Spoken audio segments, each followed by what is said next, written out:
Ready? Start.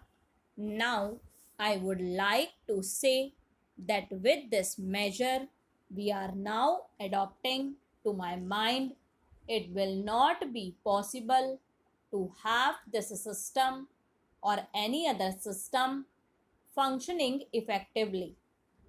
The number of clauses that we have included are so restrictive and rigid that it will not be possible for any system to function in this country. If at all it is able to function, it will be able to function with a lot of difficulties. It will be said afterwards that the industrial sector, particularly the private sector, has not been able to deliver the goods. I would like to warn the government that if anything happens in the future in which industrial production or production in the private sector has not gone up, it would be not because of any lack of efforts on the part of the private sector, but because of the measure that we are now adopting.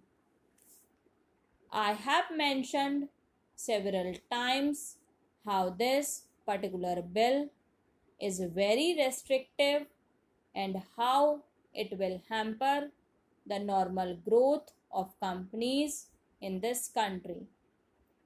It is a pity that when we are on the threshold of the 10th 5-year plan, such a measure should be passed in this house.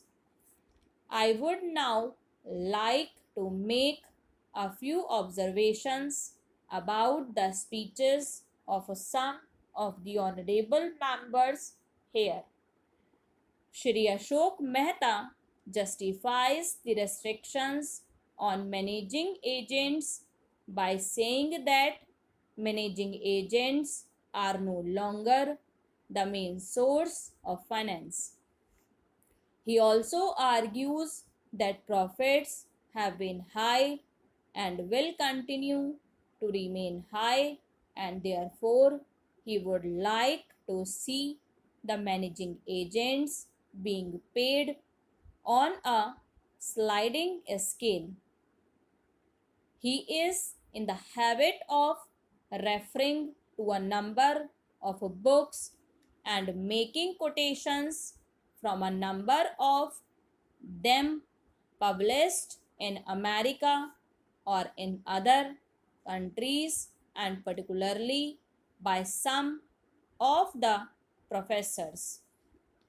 I would also like to mention to him that even when companies are floated, it requires a certain amount of confidence amongst the investigating public, and it is because a particular firm is managing a particular company that this confidence is created in the investing public.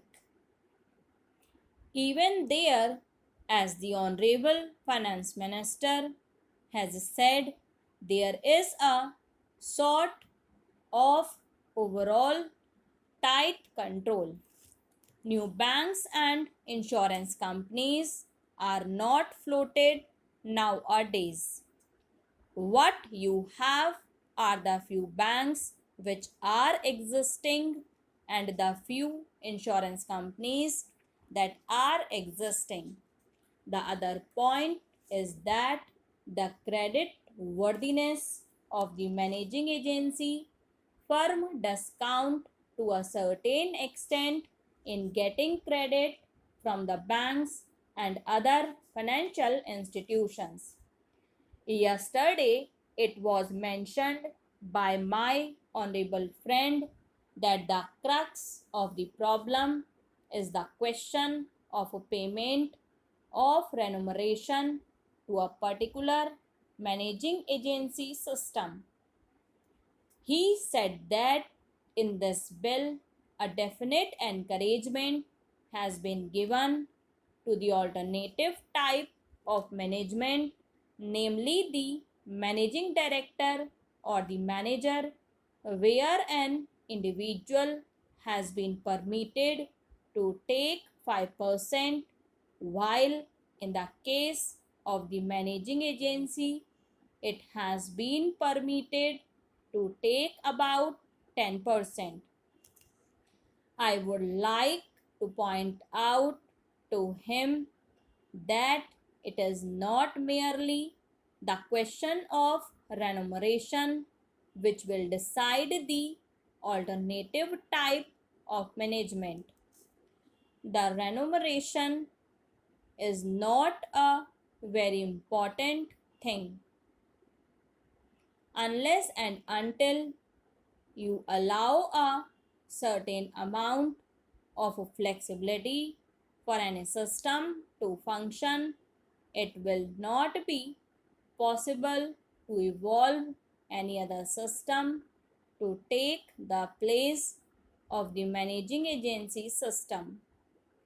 In spite of so much shackles, you may find that those few business houses which are carrying on now may have to carry on the present basis. You may not find many new people coming in the field. Several times it has been mentioned in this house why the business community has not prescribed for itself a code of conduct. In this connection, I would like to point out that a degree or diploma is essential for the profession, and in case of violation of the code, sanction should be provided by it to prevent a person from practicing the profession. Today even Ashok Mehta and Shri C.C. Shah can set up a grocery shop and become businessmen. Nobody lays down any condition for starting business, and nobody can prevent others from continuing it. But I would like to point out that with regard to the code of conduct, there is a certain amount of ethics, and there are certain standards and traditions on which business houses function. If a particular firm has not got proper ways of managing its business, you will find that business house will find it difficult to function, and it would be difficult for it to command the confidence of the business community.